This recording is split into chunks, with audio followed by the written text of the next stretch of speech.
Welcome. You're listening to the X Podcast. My name is Russ Moore. I'm here with Tim Moore for another episode. How are you today? I'm great. How are you? I'm doing well. It's going to take you a while to get used to I love the new your intro now. It's so good. It's so professional. I feel Thank like we've you. Well, you come know, up in the ranks now. I'm a pro. What can I say? I'm a pro. Yeah. In my dreams. All right. I have two opening thoughts. Number one is this. I don't know how you felt, but at the very end of our last... Why are you grinning? Nothing. I just thought of something else that we never did. What's that? Well, we're in April, and we never even did get the scale out. Why aren't you bringing it? You're afraid, aren't you? No, I'm not. You're afraid. I'm really not. Lydia, he's afraid. Hey, you know what? We do need to... We're a month past due, and I will never heard you say that you hit your mark. Well, why don't we knock out two birds with one stone? Of 160. We talked about that we were going to, after the first quarter season... go back through the year's goals, season goals, and kind of talk about it, do a whole podcast on it. You said you wanted to see how it's going, maybe flesh out for those that still want to set goals. When we do that, you can bring a scale, and we can weigh me. Will this be after you have a small excursion where you'll probably be eating the whole time? Yeah. So make it harder on me since we're behind on our deadline. Sorry, I didn't mean to interrupt, but as you started, good. I was like, wait a minute. You're good. There was a bet on this. That's true. But I am. You didn't come through. A week from right now as we talk, I will be in Madrid. Yeah. You've been to Madrid? España. No, Barcelona. Okay. And other parts of Spain, and we never went to Madrid. I will be in Barcelona. Mm-hmm. Toledo. I have no idea. I just know 2 days in Madrid, Toledo. 2 days in Barcelona, 2 days in Valencia. Okay. I've been to Toledo. Call it that. Toledo. I like how you say it. You got a little Spanish Toledo. accent. That's where you get Spanish steel. That's where I got some swords from. For my birthday when I was like, how old was I? That Maybe is 15? a Tim story. We were traveling You got Spanish around Christmas swords for your birthday. We were traveling around Christmas time. When was I? I was probably about 15. And we went through different parts of Spain. And so that was my birthday present. We went in there. I was like... And they had all these different swords. I'm like, I want a sword. And they're like, well, it's your birthday, so if you want something. So I got a pair of Spanish ornate swords, real ones. And I got some fencing swords. Really? Yeah. Hold on a second. I just got to ask this. What? You got Spanish fencing swords. I really hope your first words were, hello. My name is Inigo Montoya. You killed my father. Now prepare to die. There we go. It was not, but I was very accustomed to The Princess Bride, one of my favorite movies growing up. Yeah.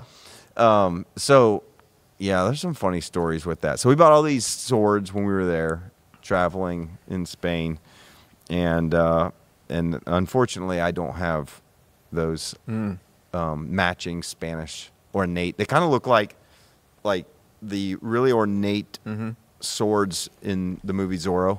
You know, like they have, or the Three Musketeers. They have the big wrapping parts that were like gold, probably not real gold, obviously, but wrapping around, and they were like real decorative, but real swords. Yeah, I love those swords. They were amazing. And then I wanted a skateboard really bad.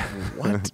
Yeah, I wanted a skateboard. Are there any pictures of you as a skateboarder? Oh no, I mean, I don't know. I skated for a couple years, but I wanted a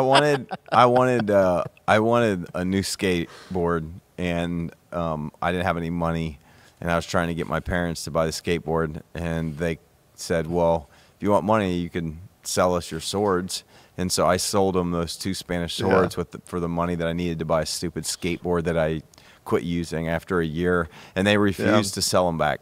Why the rest of this episode am I picturing you in Jinko jeans No, and a white I never did. shell necklace? I didn't. Part of the punk scene. I might have had some airwalks, but Oh, airwalks. Yeah. Wow, that takes me back. Yeah, airwalks. They were the shoe. I forgot about that. But I regretted that because my parents would never sell me back those swords, and they have them to this day, and they're hanging up in their house. Yeah, I'll wait for them to die. My version of that was bequeath those to me.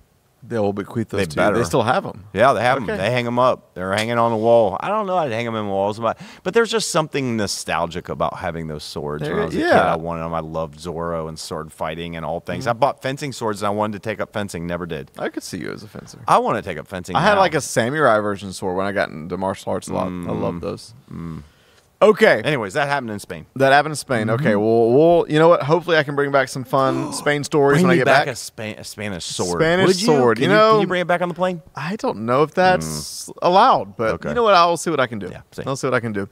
But a couple things. One, this I don't know that I've ever said this before, but the last 35 minutes of our last podcast, episode 127, I think it was. Even as we're talking, I just felt a weight to it, and I just felt like, man, if there's been one segment in the 2+ years, I guess, that we've been doing this podcast that I felt like encapsulated kind of what we're hoping to contribute mindset-wise and to dive into, it was that. And then sure enough, I got a text first thing Friday morning of someone saying, hey, I wish everyone could listen to the last 35 minutes of the podcast you recorded. Really? And so this may sound weird, but if you missed last week, because I don't know if it was Easter or we'll get to this in a minute, or if it was an intentional algorithmic attack, but there were very, compared to the last 10 weeks, very low, at least YouTube views. But if you didn't get a chance to check out episode 127, our last episode, part 3 of It's Complicated Aftermath, at least go back. It's about an hour and a half. I think the whole thing is a good conversation, but if you at least can go back, listen to the last 35 minutes, because I think it's a really good encapsulation of the heart and mindset behind why we do what we do. Yeah. Speaking of that, there's something I want to talk about today, but first, I mean, I feel like we could have a whole conversation around free speech.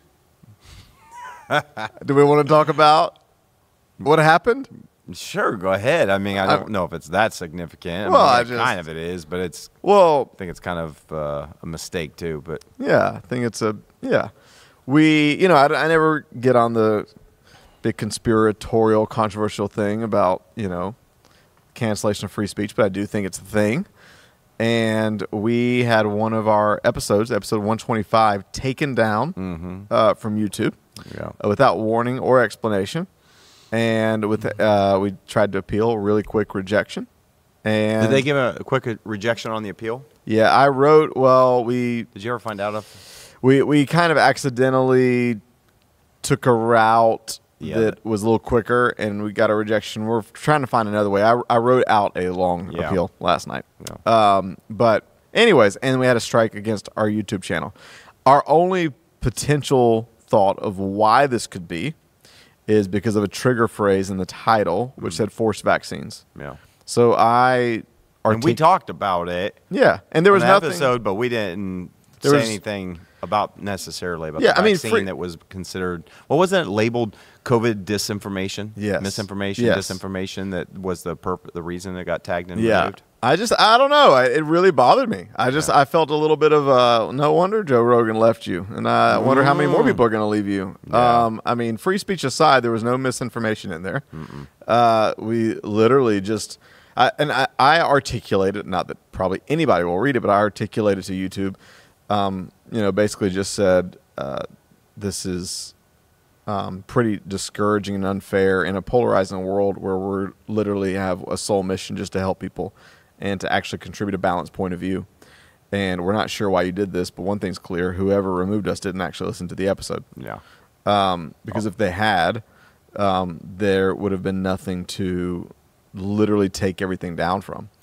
So yeah, a little frustrating. And you know what? I'm going to ask anybody that has contributed or benefited from our podcast, hey, do us a favor. Go to your Apple or Spotify, whatever you listen to things on, and share episode 125. Give that episode some love. Just in a little a little pushback towards our YouTube cancellation. Share 125. We'll have to start our own platform. Start our own platform. Isn't that what everybody's doing when you get canceled off of one? You just start your own. That's right.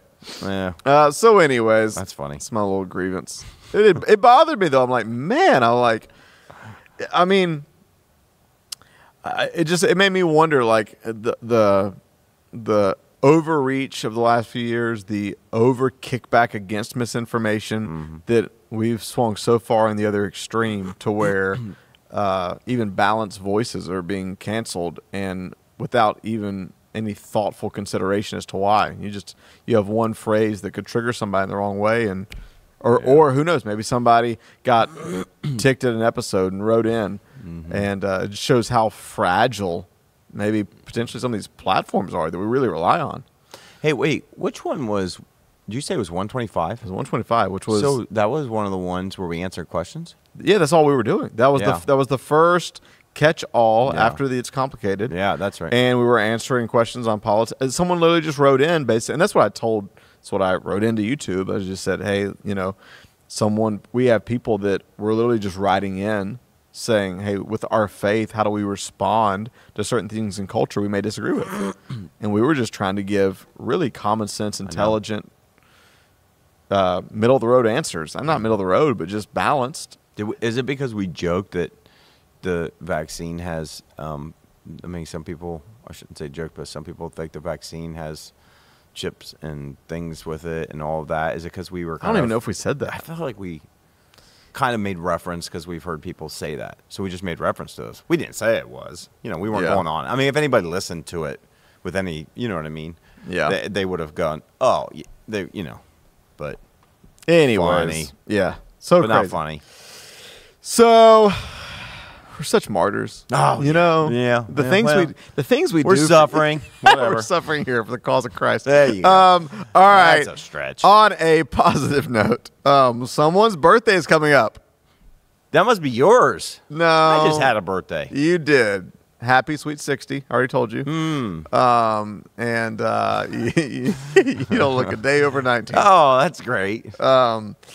Would you rather be older but look younger, or actually be younger but look older than your age? That's a great question. I don't know, because I want to be younger. That sounds bad to admit, but I do. But if you were younger but you looked older. But I have people like someone at my small group last week. We had like our final small group thing. We had a dinner, and I told somebody, actually 2 people, how old I was. They didn't actually believe me. They think you were older? They thought, a little humble brag. They thought I was a whole lot younger. Really? Yes. They thought you were a little 28-year-old. Oh, I thought I was younger. They thought you were younger than 28. Not 28. I would, yeah. You don't look a day over 32 though. 34. I don't know if I like that. That's good. I mean, yeah, but I just said you look younger than you actually are. Yes, that is true. That is true. Anyways, some of us just age and get younger. Well, let me tell you who's aging really well, like fine wine, is X-Church. X-Church is. X-Church is aging well. Wrinkles. And you're aging well. We were talking about you and Miss Lorley. Y'all are definitely a testimony of glow up. Y'all for sure. You look like Craig Rochelle, IBM producer in your picture from IBM 15, 20 producer. Years. Yeah, that's funny. Yeah, it's like, man, that guy sells Dell in his free time. But that's what you look like. Sells Dell. That's yeah. perfect. But it wasn't IT at that time. That was early 2000. You know what? That makes sense.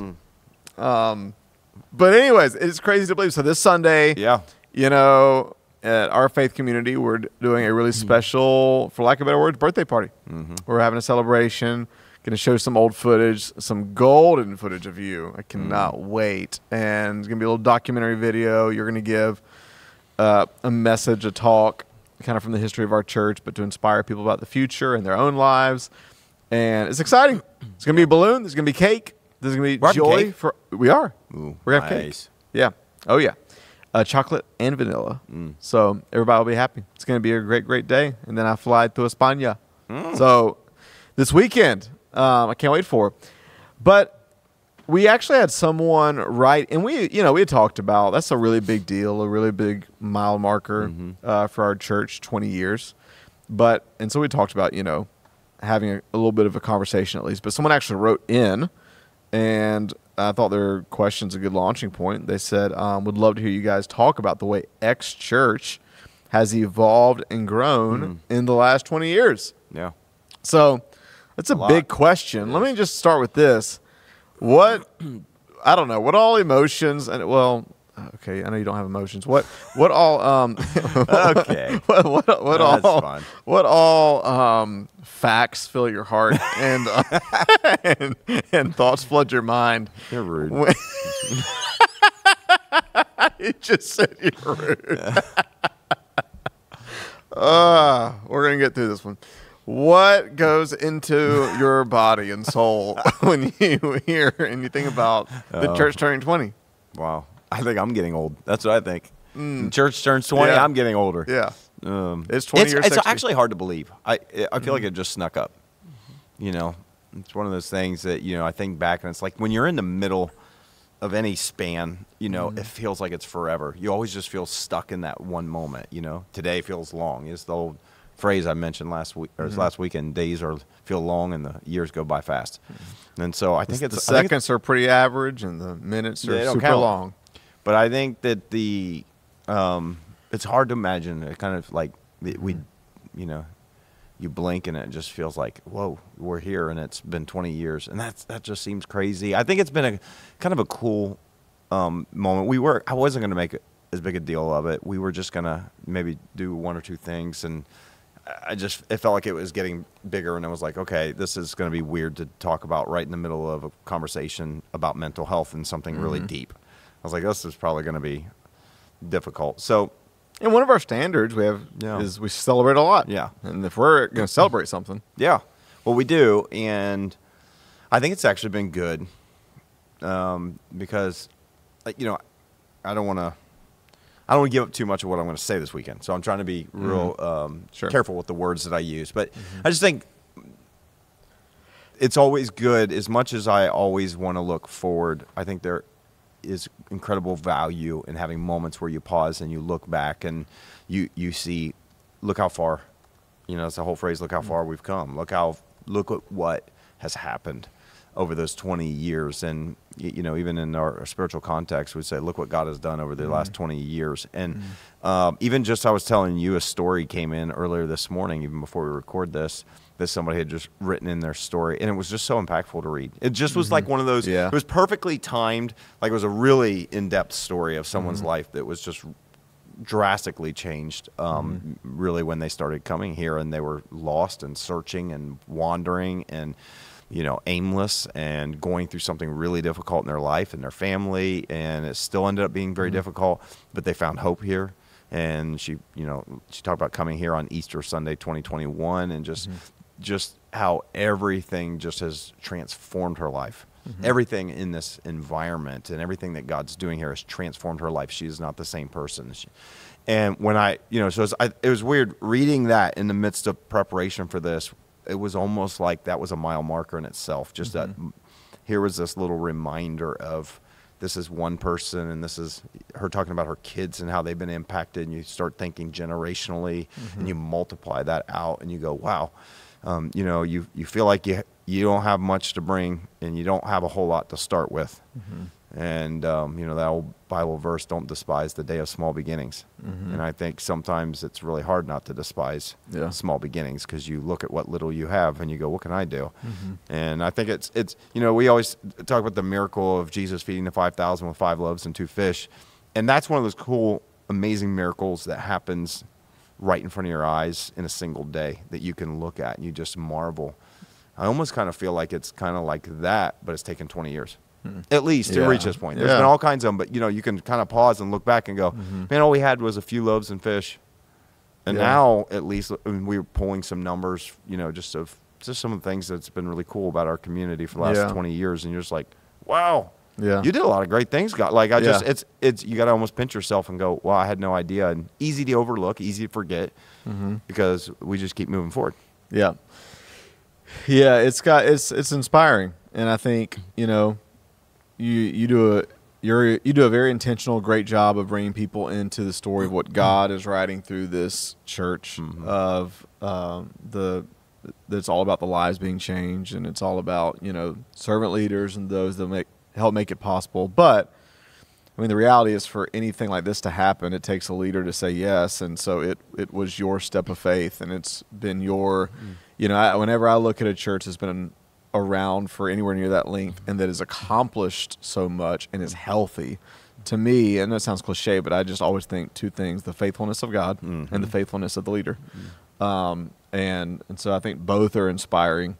And it was really cool. I think my first year here is like 5 years ago, and we don't have like a We don't have a script. we don't have a script. No. So but I know there's probably some things we'll get into as far as journey along the way. But one of those things was we had a name change, and I'll never forget when we were just breathing new life into the culture, revitalizing values, and rebranding, and just there'd kind of been, for lack of better words, sounds cliche, but some pruning, and then some new growth, and just we're an exciting season about who we're becoming in the next season. And we came across October, Pastor Appreciation Month, and we're changing our name and values, but the vision and mission was the same. Yeah. And I had overheard you saying that you were clearing out some boxes and found like the old thing that you Scribbled on. So I remember, dreams. Yeah. I remember I told the team, I was like, we've got to figure out something. So I remember I can't remember if we asked Lorelei or somebody, but we stole your old piece of paper where 17, 15 years earlier you had jotted down some values. And then we had all that plaqued and etched to show that in 15, 20 years, the heartbeat remained the same. Yeah. But along the way, even though the vision and, quote, old controversial Andy Stanley, who says you should marry your mission, date your methods. Yep. Values can evolve along the way, but I think a healthy organization, for the most part, is pretty consistent on vision, pretty consistent on mission. But there's been evolutions along the journey. There's change is inevitable, and I guess one of the things I was going to ask you to walk us through is take me through some pivotal defining moments and maybe shifts. And this could be, I even wrote down a few examples of what this could be.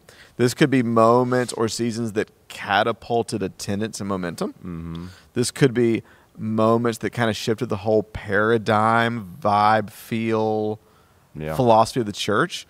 This could be moments of pruning or cultural change. And then I wrote down it could be moments where maybe even the scoreboard and or emphasis of the church shifted.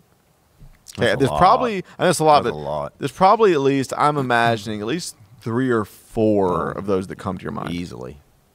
Yeah. I think, when we first got started, I often like to say that we were operating on borrowed vision when we got started. And, which is okay. I think we felt something in our soul of wanting to do church different than we had experienced it, but we didn't know how. Yeah. So at that time, the only playbook that we really had that, was readily available was Rick Warren's Purpose-Driven Church, and kind of what was happening in Saddleback. There was a few, at that time we only knew of a few churches that were really making an impact. Willow Creek was another one back at that time. And so, we borrowed a lot to start, and didn't know what and how to do what we had in our heart. It's like a lot of those things that I wrote down, dreams, had no idea how to do them. It was so bad, when we first got started. And but I will say this, I think one of the things that we always strove for, even though we may not always have the resources, the means, and it maybe didn't look at the level that we would want, especially when you grow into things and then you look back, but we always had a desire for excellence, even if we didn't have a lot, even if we did, it's like, how do we make this look the best, even if that's not the best? Yeah. And I think you can have that along the way. So I do think that's one of the things that's been a guiding value in our church through all the years. I think I know things shifted in me in the fall of 2007. And that would have been 4 years in, and right after I went full time. So there was a major shift, and that was probably more of what had to happen in me before. So, before anything moves forward, whether it's a business, whether it's, an organization like a church or anything, it really has to come from within the leader. Like you can't have this ideal and go, hey, we're going to go to it if you don't do it. So I feel like in 2007, to end of 2007, we went from borrowed vision to birthed vision. And there's a big difference in those two, and it has to do with what's inside of you. And so I went through this really challenging season personally, and that God used that season to really bring a more personalized vision from my heart rather than a borrowed one. What did that look like? Well, What did what look like for you to go from borrowed to birthed? Because you would was say not a good season. Because I mean, because you always felt. I mean, because I've heard you tell the story, you always felt a very specific, authentic call to you, what you're called to do. Yes. You've always had a heart to reach people that are far from God. Yes. You've always had a heart to create a church for the unchurched. Yeah. You've always had, what's your ministry verse? John 15:16. Yeah, bear fruit that lasts. Yeah, you did not choose me, but I chose you and appointed you to go bear fruit that remains. Yep. And so that, but I guess what you're saying is that was always your heartbeat. Yeah. But what that looked like, you kind of borrowed language for a while. You borrowed. That's what I was going to say. Yeah. It's more of a borrowed language, borrowed systems, borrowed scheme. I mean, literally, our mission statement to start, it's real simple now, helping people get on the path to God. Yep. Back then, it was a full paragraph. And it was basically Saddleback's mission statement with change about 3 words. I mean, that was it. Yeah. When I say borrowed, it was borrowed. Yeah. And a lot of that wasn't that we didn't have a dream and a vision for what the church would be. It's all those things you mentioned. It was, we had no idea how to get there. Yeah. We didn't have the exposure. We didn't have the experience. We had no idea what it would really take here in America to try to do this at the time. This was, there early weren't 2000s. well-known church planting networks. There weren't, and you weren't as connected. I mean, the internet really started taking off 99, 2000, like late 90s or late 1990 to the 2000s. That it was, and so even churches were a little slower, like adopting. So there wasn't the interconnectedness. There wasn't the church Social planting media networks. There wasn't social media. There wasn't this. So you didn't have an idea. If you didn't have big exposure to all these things, I grew up in a small church that had about 150 to 200 people.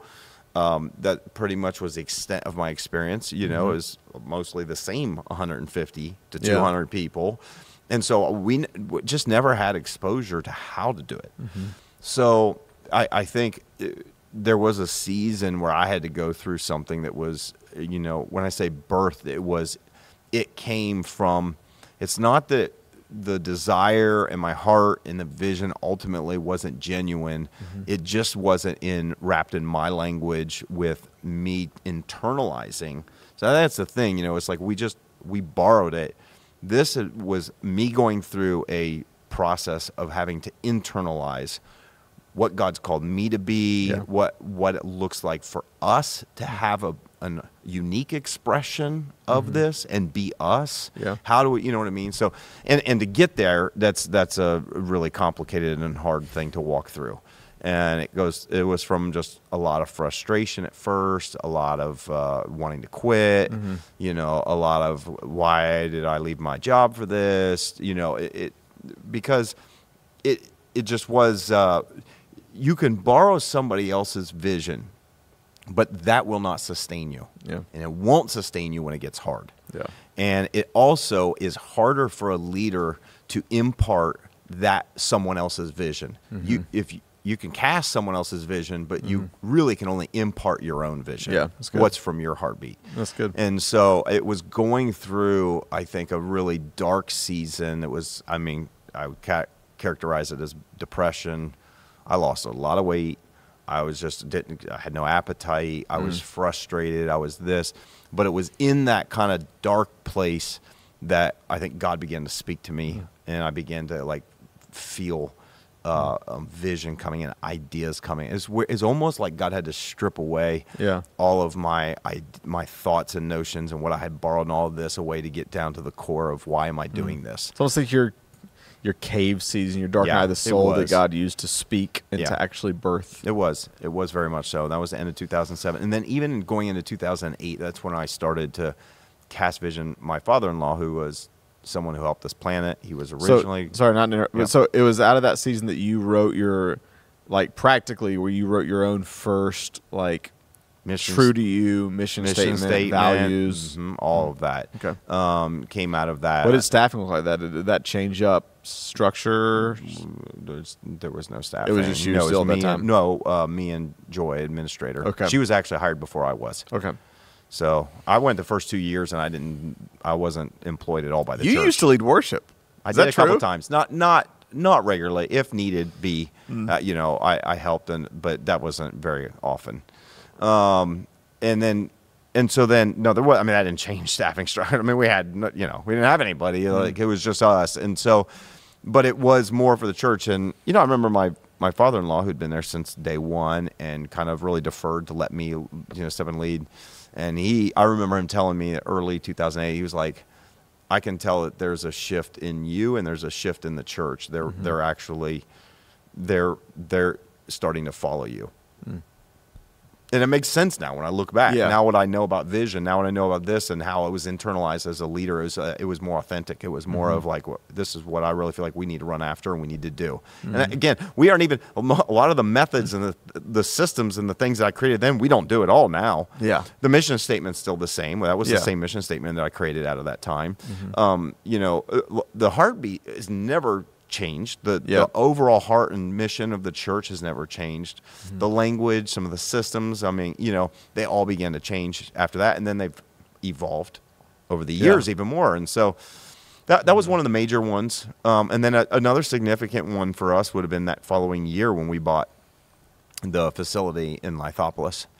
And so when we did that, that was just a massive leap of faith that took all-in effort on our small church to raise $125,000 in a few months. Because that was your first real, like, modern-ish building that you were in. It wasn't modern, but we made it more modern to kind of, we tried to match.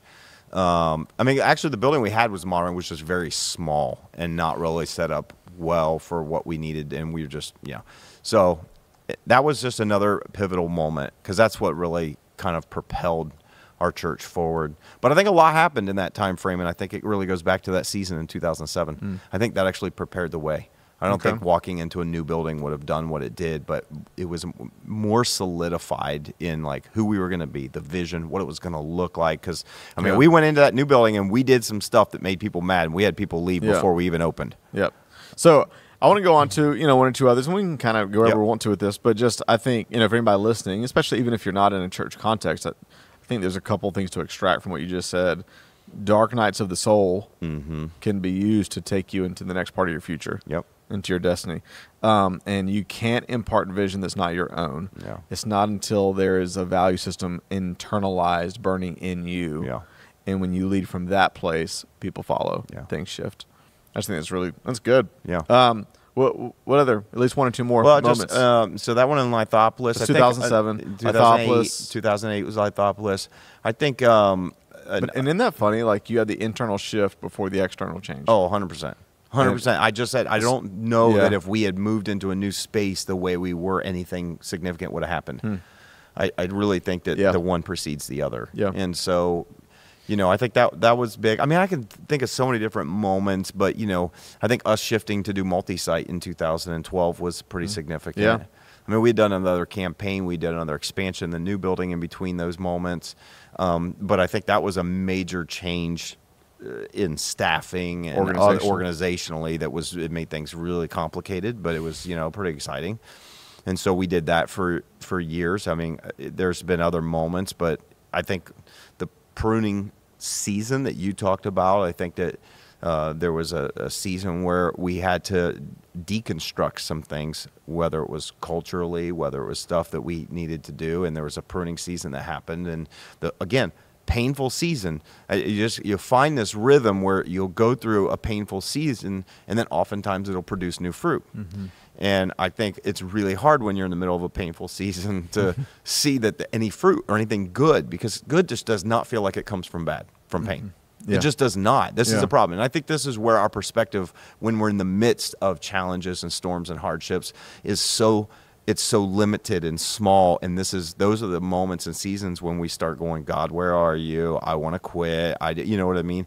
But I found that if you endure those seasons and hold on and trust, then you find out there's something better on the other side. Every good. single one of those painful seasons, there's always been something better on the other side, but I've had to hold on. Yeah. I mean, there were seasons where I wanted to quit. Yeah. 2007 was a season when I actually told God in the fall of 2007, I was like, if things don't change in 1 year, I quit. And almost exactly 1 year, I don't know if it's to the day, but 1 year to probably almost that month was when we opened up in Lithopolis and things moved forward. It felt the same way in 2018. What was it, 17? No, 17. Wait, 2017. That's when I went on my sabbatical, the first one I ever did.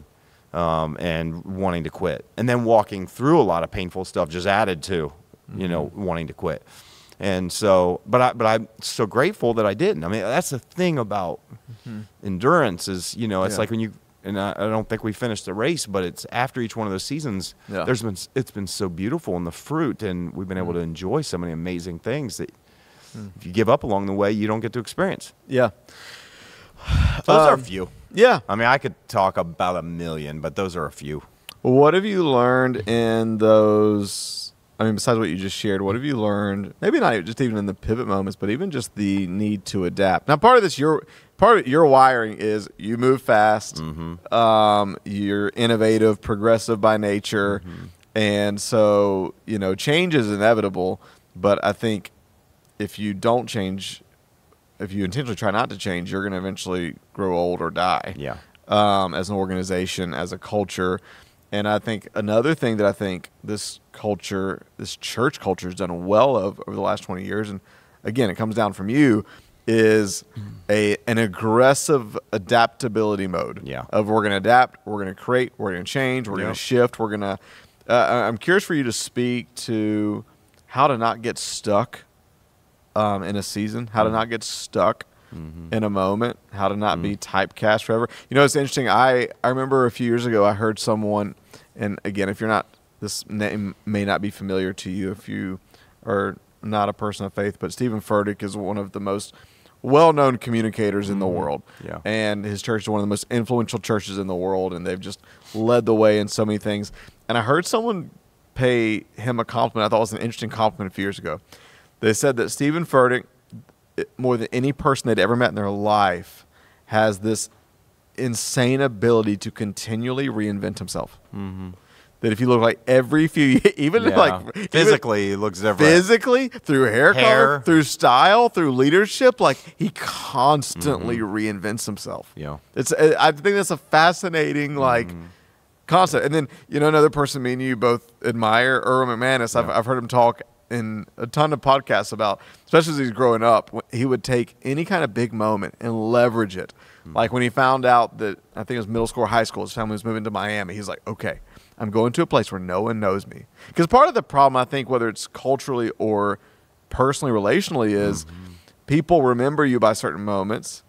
Or if you ever had this, you ever been around people, you ever gotten back around family or friends you haven't been around in years, and you find yourself gravitating back to the old you around them?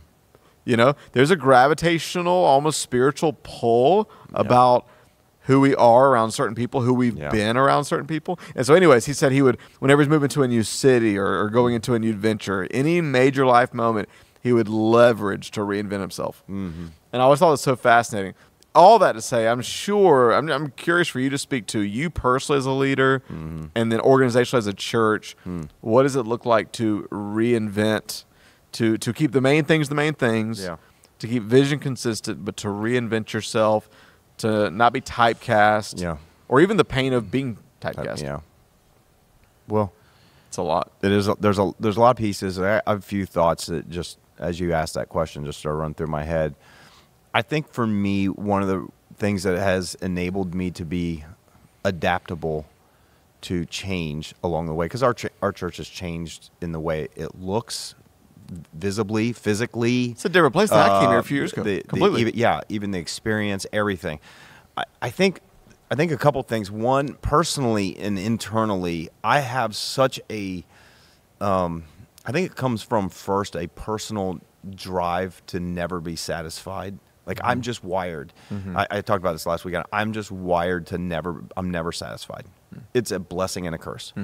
The blessing is that you're always looking ahead for what's the next move that we need to make to take another hill, to reach or expand to a new area. Like that, your mind has always been wired that way. So from the moment things started taking off in Lithopolis, like it was even going to Lancaster. And then, I mean, we were almost within 6 months of launching Lancaster, and it would have been an absolute disaster. But we were already having conversations about where our next one was going to be. And that one wasn't even established. And we had gutted the leadership in our previous one. We had no idea the challenge of what we were dealing with. But it was almost like we did that. People are showing up. Let's do it again. Let's do it again. Let's do it again. Let's take another hill. So that I think that I'm wired to achieve and to accomplish and to build. And I just set some really big, lofty goals and run after it.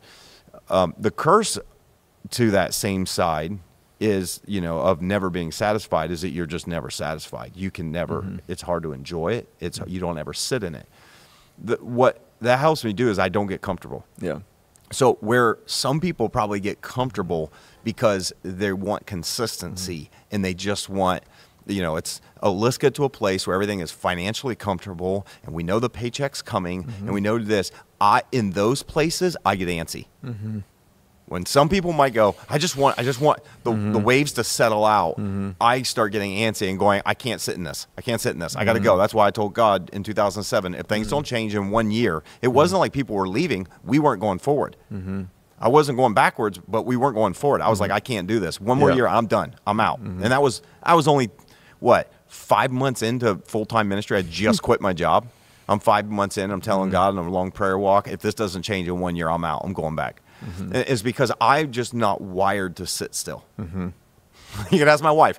There's something about me I cannot. And so I think that internal piece is what pushes me to never settle. Yeah. And so what does that mean for change? Well, what happens in growth models and that happens in organizations is that you will hit some kind of stride and you will all of a sudden begin to see growth come, but every time you will then run into some barrier. You're going to run into a limitation. It could be a limitation of your staffing resources for whatever your business is, a limitation of physical space, a limitation we run it. And so my mind is that whenever things don't keep moving up and to the right, there's a problem. We need to solve it. And so my mind is solve the problem. What's that? The hardest part in most organizational growth is figuring out what the problem is. Yeah. What's the barrier? When you figure out what the barrier is, then my answer is solve it. Well, in order to solve problems to continue growth, you have to be okay to change. You have to realize it's the whole, what got you here won't get you there. And that is it's a hard notion for some people. And I do understand. I think the older I'm getting, I think my desire and purpose for the church hasn't changed, but my internal values do start to change. When you're a young parent, your internal value is surviving, getting through it. Just want to keep them alive, keep growing and keep them alive and keep them going to school and keep them doing that. When you get older as a parent, your internal value changes like, no, slow them down, stop them. I don't want you to go. I don't want you to leave, because all of a sudden you realize, and that's why I talked about time. It's like you can miss it so easily. And so as I've gotten a little bit older, my internal value structure has changed, a little bit. I still have that same heartbeat, same passion, but I start to feel a little bit less like a pioneer, and I start to feel a little bit more like a spiritual father. And that shifts a little bit in my mindset. It's like when you have nobody or very few people, you're willing to pioneer and risk everything to do it. As you begin and you see some success in reaching people and growth and more people come, then all of a sudden you're like, well, I want to try to take care of these people. And that's a pastor's. That's like, I want to make sure that they're growing. I want to make sure, so it's at one sense, when you don't have a lot of people, the only thing is charging a new hill. Yeah. But as you charge that hill and another hill, and you've collected some people along the way, you're going, I want to charge another hill, but I can't forget about the camp behind me. Yeah. That I've just established. I got to make sure there's some walls around it. The people that you're charging with. And the people you're charging with, are you caring for them? And so some of that has changed as I've gotten older. But I think for me, it's been barriers to that initial like purpose and drive, and to expand God's kingdom, to reach more people who are hurting. That fire hasn't gone away, and so I think it's coming up against those barriers. It's figuring out what needs to change. And oftentimes, this is one of the things, again, it's been helpful learning from people like Maxwell and others, is learning that you as the leader always have to look at yourself when it comes to the limitations. You can't be the lid. Yeah. And so every single step along the way, when I feel like I'm hitting my head up against something, I always have to internalize and go, okay, what needs to change in me? What am I not doing as a leader? What should I be doing as a leader? Do I have my hands on too much? Do I need to release more? What do I need to do? You know, and so I think anybody that has a desire to reach a vision and a goal, they have to adapt or they die. And I don't ever want to see our church ever get to a place, and this is where I know the challenge I have as I age a little bit with it, is that I don't ever want to get to a place where I stop adapting, even as I get a little bit older. And so I have to be real intentional about who we hire, about the age of our team, about the people and the ideas, making sure I release ideas, release things to people to do, so that we continue. Because there's a lot of things that honestly our younger team, from a creative standpoint, and other things have done in the last couple of years, I look at and go, oh my gosh, I would never do that. And then, you know, you'll see people respond to it, and you go, oh yeah, these are the trends, and this is what people are doing. And like, okay, that's why I should never do that. Yeah. Because I'm already past that. Well, when I look at, I mean, there's so many places we could go from here, but it seems like one of the ways that you keep yourself fresh is by who you surround yourself with. It's interesting. If you look at some of the most innovative churches around, some of them have young leaders, others have old leaders that just choose to keep young, fresh, innovative minds around. Yeah. It feels like, I don't know if Hillsong's a great example right now to use, but one of the things, all the controversy aside, is they always were so empowering, and they'd always keep the freshest minds. I mean, you look at a Fellowship Passion Church. City, you look at Irwin, Mosaic. Irwin, I look at Ed Young. Yeah, I mean, Ed Young's like mid to upper 60s, but he carries himself in a way that is a whole lot younger, and I know his church doesn't, is not aging. Right. In a sense, the way maybe you would think of someone in their mid to late 60s. He might be older than that. I don't know, but you would never get it from their experience. Yeah. And I think Mosaic too. Yeah. Mosaic's a great example.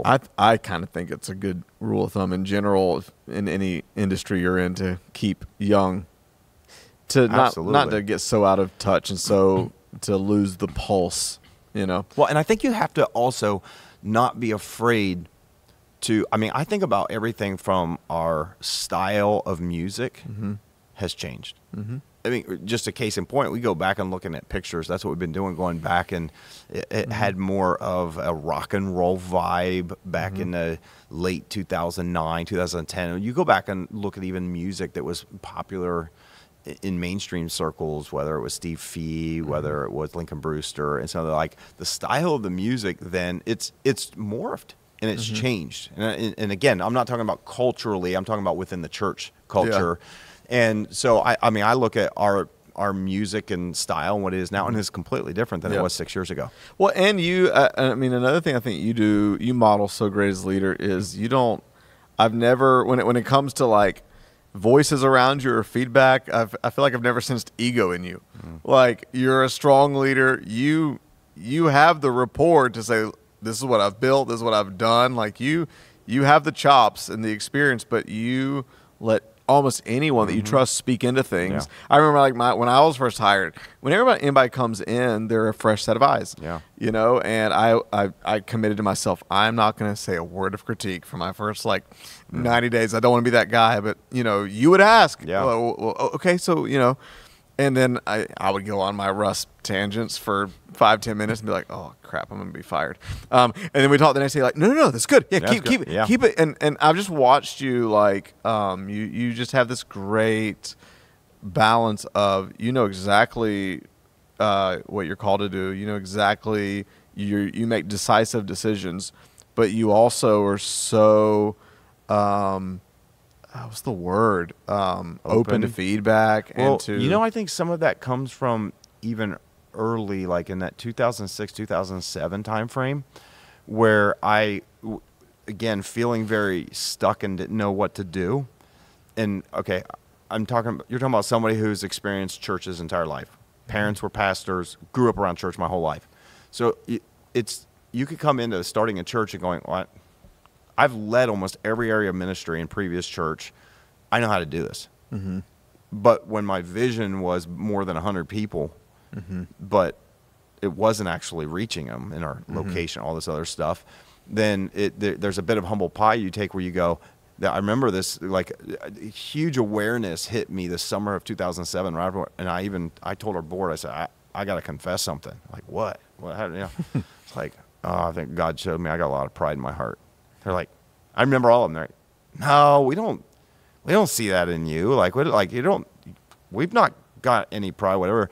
But internally, what I knew is, I thought I knew what there was to know about church. And so mm-hmm. It was going to a conference in 2006 and conference again in 2007. Mm-hmm. It was to be exposed to what I don't know. Mm-hmm. It's the whole thing to realize what I don't know. Mm-hmm. And so after that, I just totally changed my mindset, and I just began to pursue. I began to read books. I began to, okay, what do you do at this size to grow beyond 100? Mm-hmm. Oh, you should be writing handwritten notes to every single first-time guest that comes in. Mm-hmm. I start writing handwritten notes with little gifts in it. You should be doing this. You should be doing this. You should be doing that. Okay. All right. So I feel like along the way, and then the other part of it is I'd never been in a church the size of never been a part of, let alone leading a church the size of our church once it started growing.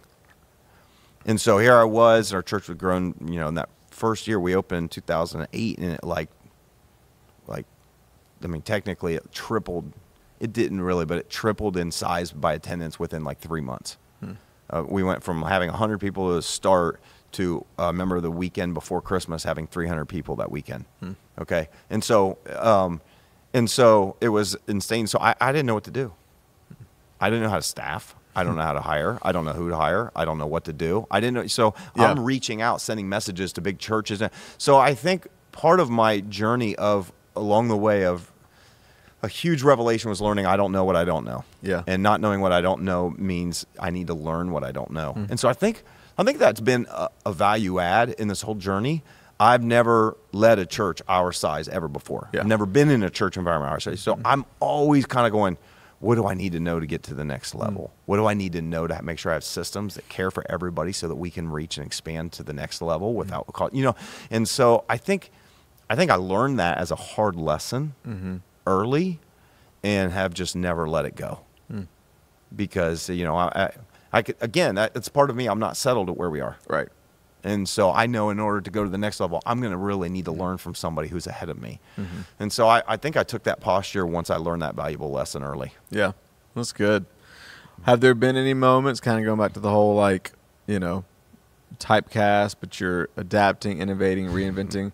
Have there been moments where you have felt typecasted, or you have felt like, I don't know? Yes.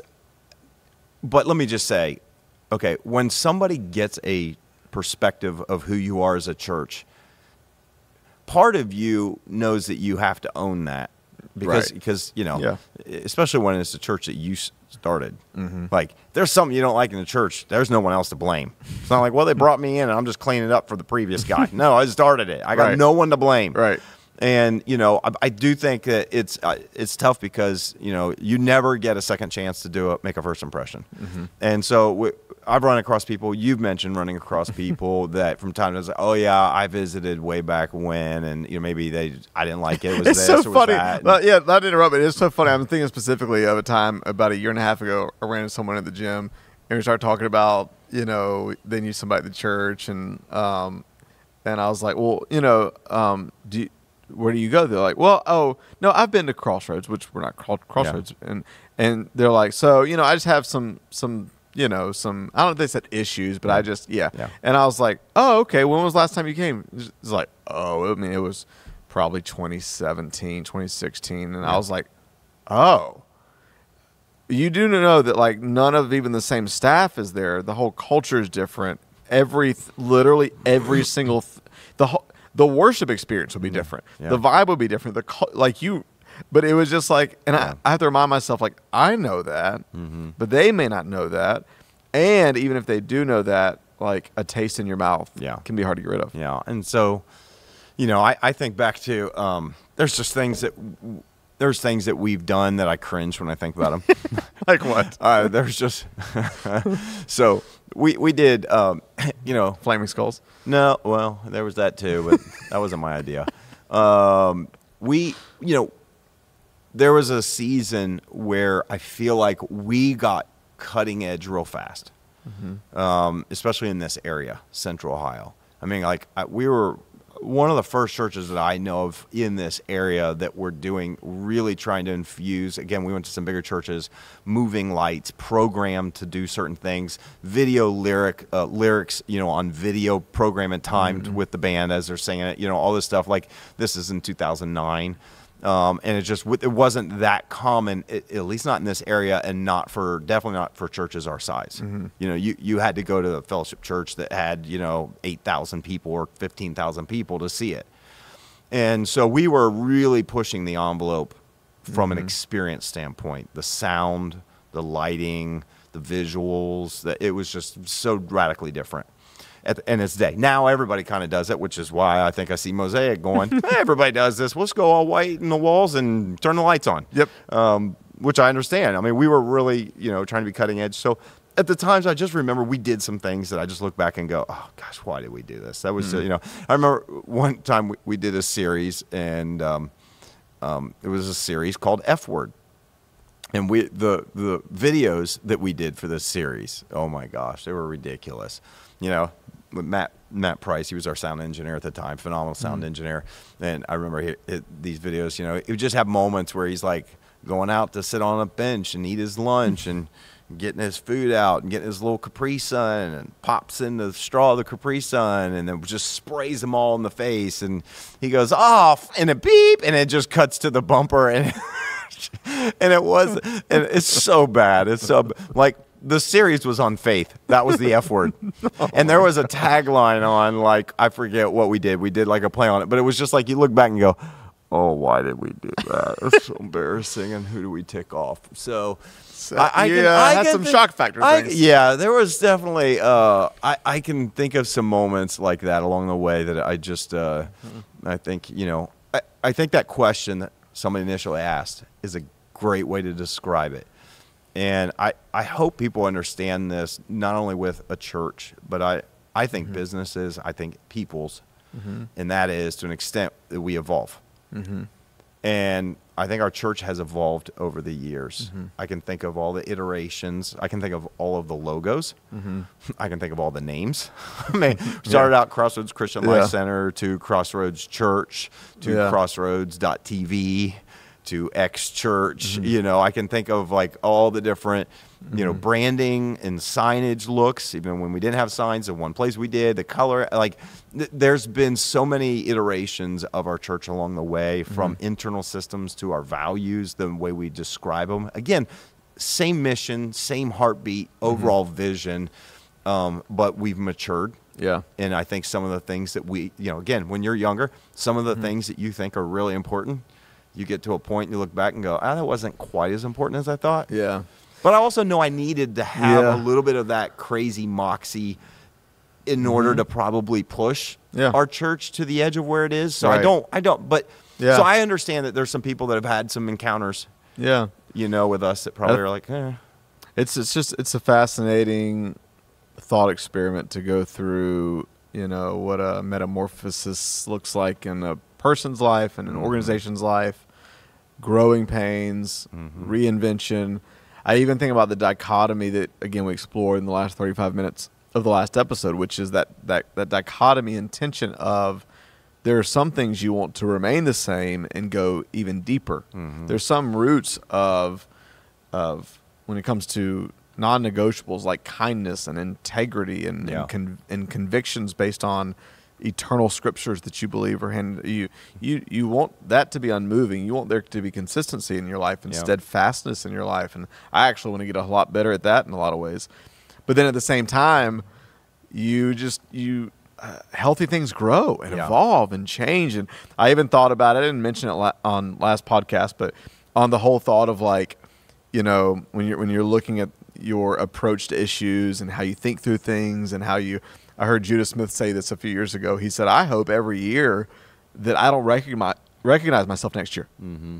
He said, "I hope this time next year I don't even recognize myself." Mm-hmm. He said, "I hope every year I evolve and change and stretch myself and grow so much that I don't even recognize myself." And it's just an interesting dichotomy to try to live into. I'm curious. I want to land the plane. Yep. We didn't really have a roadmap, but we've found our way through this, and hopefully it's been encouraging to you. Maybe off this, if there's something that you'd like us to kind of tailspin off into, some subtopic, let us know. But I'm curious. I'm going to put you on the spot.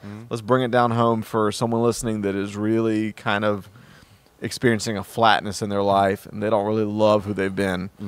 Or maybe it's not that their life is at rock bottom, but maybe they just like, you know what, like I've been stale for the last 5 years. And they're like, you know what, even that thought of I want to reinvent myself. All right, put you on the spot. How do I reinvent myself? What are some steps? Well, I think in all the moments where there's been a little bit of a reinvention, first it's always started within me. And I think you have to get real serious with what needs to change internally. I think you have to recognize that some things need to change. And it could be your mindset. It could be your disciplines. It could be your attitude. It could be your methods. It could be your rhythms. It could be so many different things. But I think you have to get honest and, and I think part of getting honest in those moments what I did was getting honest with my feelings, the things you think I don't have. But it was getting honest with God.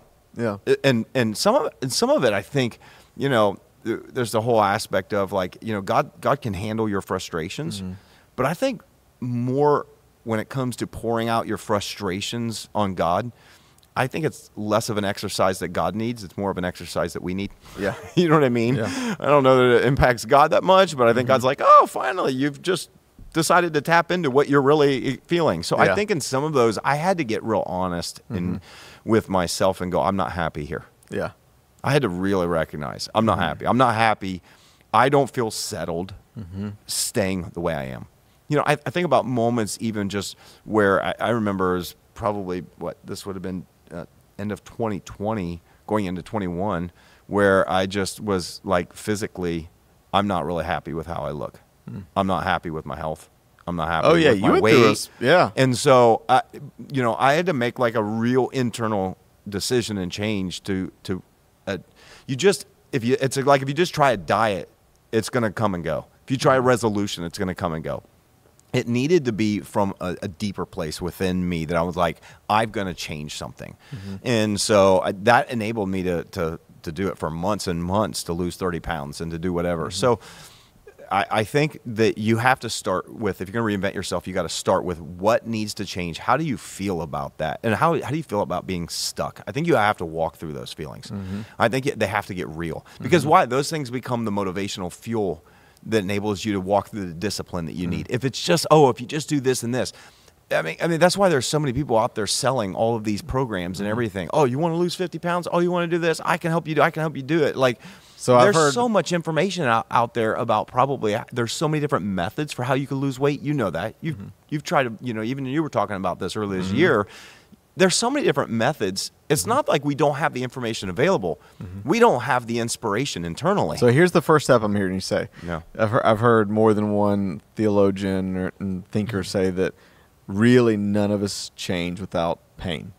What I hear you saying is let yourself feel the pain until you change. Yeah. You have to. You really do. You have to sit in that pain. You have to recognize that, because I think sometimes we don't even recognize the pain. You can be sitting in a place of apathy where you feel nothing. I had a counselor tell me that numbness is not the absence of feeling. It is actually the presence of all of your, like, in other words, you're feeling so much that you can't decipher what you're feeling. You're overwhelmed. Your senses, your feelings are so overwhelmed that you're just numb. And I think we get to a place of being static and becoming apathetic in life. It's because we have not actually processed We haven't worked with our soul. We haven't processed pain. We haven't processed disappointment. I thought we'd be here, and we're not. I thought it was going to be easier than it was. I thought, God, you called me into this. I walked away from my career for this. Yeah. This is lousy. This is a terrible trade. Yeah. If this doesn't change, I'm going back, right? These are all things that I felt in that season, and I feel like I had to express them, and I had to walk through that disappointment with God, and I had to. Well, what did that look like? Was that? Oh, I did prayer walks almost every day. Prayer walks. Dude, I did these like prayer walks. It was like almost every day, and they'd be like a mile and a half. And I've just honestly out loud. I'm literally walking, but I was like frustrated. I'm like, God, I'm frustrated. Like, why did I do this? Why did I give this job and career I had up for this? This is not what I want. Yeah. If something doesn't change, God, I can't do this. It was over and over and over. But I think it's like having to get to a low point, before God speaks to you in those moments. So I think there's a lot of internal, and I don't want to make this all spiritual because anybody at this, you have to internally process that you are not happy with where you are. Yeah. So internally process the pain. Yep. Second thing you got to do is you have to get help in whatever area it is to change. The most arrogant thing you can think you can do is that you can change yourself. If you could, you would have. Right? I had to get help. I went through a binge season of reaching out to anybody and everybody. Anybody that is, for my context, was church growth and limitations and kind of trying to build the church. And so I remember Journey Church in New York, all the churches I'm trying to devour. And so that was when I went from never reading to becoming a voracious consumer of what don't I know. Yeah. And so I really think that it is absolutely critical that you are reaching out. This is where I would say you need to get some people in your life that you can say, I'm not happy with where I am. I want to change. I want to move in a new direction. Preferably find somebody in the area that you want. So if it's health, find somebody that's physically fit, that's going to the gym, who's doing, you know what I mean, all the time. Contact Russ. He will train you. You need to find somebody that understands that well, and then allow them to speak into you and do it. And then, so I think you got to get help from an external source. And then I think, thirdly, I think you have to learn to embrace discipline. I just don't think you will ever really change unless you become really disciplined at what it takes to change. And I think I remember in those seasons of my life, it was like getting up early was really important. So how do you do that? Getting up early. The person that feels like they've been on the merry-go-round of failure when it comes to discipline their whole life, and just even the thought of it's overwhelming, and where do I even start? Like, what? Do you have any practicals? Like, how do you become disciplined? First thing, set your alarm and get up early. What about the person that's like, I've tried that, I hit snooze 10 times. Okay, set your alarm earlier. It really, you have to start by doing something hard. It's the old adage, do something hard today. Do something hard today that you don't like. Take a cold shower in the morning. Do something hard. Yeah. For me, go to the gym. Get up early and go to the gym. I try to do that at least 4 times a week. It's like I'm very regimented in it, but get up early, go to the gym. Create some rhythms in your life that will produce something. I think when you need to change, sometimes you have to change your rhythms. It's interesting, not to interrupt, because you're on a roll. I love this. I think it's gold. But I'll never forget, I think it was 2020, we also listened to Battle Ready, and I heard, I think it was Aaron McManus say that he had texted his dad. He was going through his season, like about a month or two of depression, and he said, like, the realization hit him one day. He's like, oh, wait, like, I know what depression feels like. It just hit me that I'm not depressed, I'm just undisciplined. Yeah. And it actually, when he put disciplines back into his life, the quote-unquote, this is not diminishing actual clinical depression. Right. But a lot of times, what we consider depression, or what we're experiencing as depression, is actually the lack of disciplines that would create mental and emotional health.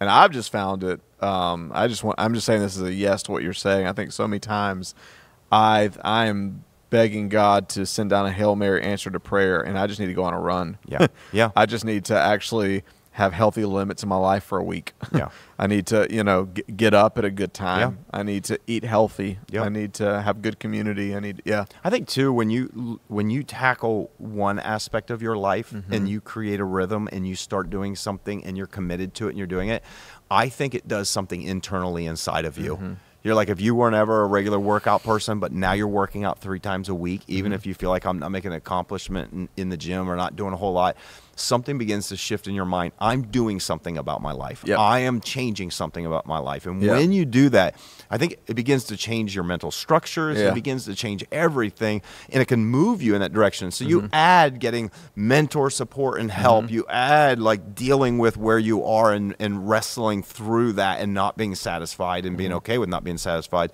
And then you start putting some discipline, and then you have to start doing some things by faith. Yep. I think to me, I think you add the disciplines, that's something you can do that you can control. I think for what I've seen, and again, maybe this doesn't translate across, but I also know a lot of business leaders that I feel like have operated in far more faith than a lot of Christians I've known. When I say that, and again, I don't mean they put it, I'm saying when it comes to risk, they have taken big risks. When you see people that are growing things, that are advancing things, I promise you, it didn't just come easy. They have taken some massive risks. Yeah. And so I think to add on to it, so discipline is more of like you're shifting your internal to be able to match what you hope to happen externally. So there needs to be that internal change. The external part really comes when you take some bold risks. Yeah. And you will never get out of the comfortable situation you're in if you won't risk everything. So if it's business, if it's your job, if it's your career, if it's, I feel like I'm supposed to do something with this or change. Am I going to go back to school at my age? I don't have the money. I don't have this. Nope. Maybe you need to go enroll and take that first step, and you enroll in one class, and you figure it out. Yep. And so the people that break free from that are the ones that aren't afraid to take risks. Yep. If you are afraid to take risks and you won't do it, you're never going to break free from the status quo. Yep. It's never going to happen. Yep. It's good. I feel like we're almost diving into Scary Faith. So, which Maybe by the a little way, hey, good plug if you like this conversation and the conversation, really not just of your life but of the church. Yeah. Pick up a copy of Scary Faith. Yeah. It really does. Yeah, this conversation is gone into some directions we didn't plan, but I love it. I think it's great. I think it's good. Yeah. Hopefully it's helpful to everybody listening and watching. So I'm It'll be inspired fun to celebrate 20 years. We're going to be celebrating a lot of great things that God's done, and hopefully it will, because I know a lot of people in our community are new. And, I think sometimes, my hope is that what people will capture, even if they watch or listen to this before Sunday, is I hope they capture the heart and the essence of what has made our church and maybe even attracted them to this church would be the very things that they would step into. So it can continue, because this isn't my church. As much as I may have been one of the early people that started it and been the founding pastor, success for me is this church goes way beyond my generation. That when I am done, that I've set up every generation to come. I've set up the next generation of leaders. This church is going to continue long after me. And so to me, that's success. When it's in a for-profit world, it might be building a business to a specific point and then selling it off and being able to retire or whatever you want to start another business. But for me, success in ministry is building the church, leaving the church way better. I mean, we start with nothing, hopefully leave the next generation with all kinds of resources, with a thriving church that they can take to the next level. I love it. So, hey, it's been a great conversation. Yeah. Thank you for having it. And thank you as always to everybody who joined it. As always, rate, subscribe, review, go back and give poor episode 125 some love. not on YouTube, but on the other channels. Yeah, go to your Apple and Spotify, share it on your social media pages, and share it with some friends. Hey, we love you. Thank you so much for joining us. You can always write in questions, comments, replies at podcast@thex.church. That's podcast@thex.church. Until next time, we'll see you next week.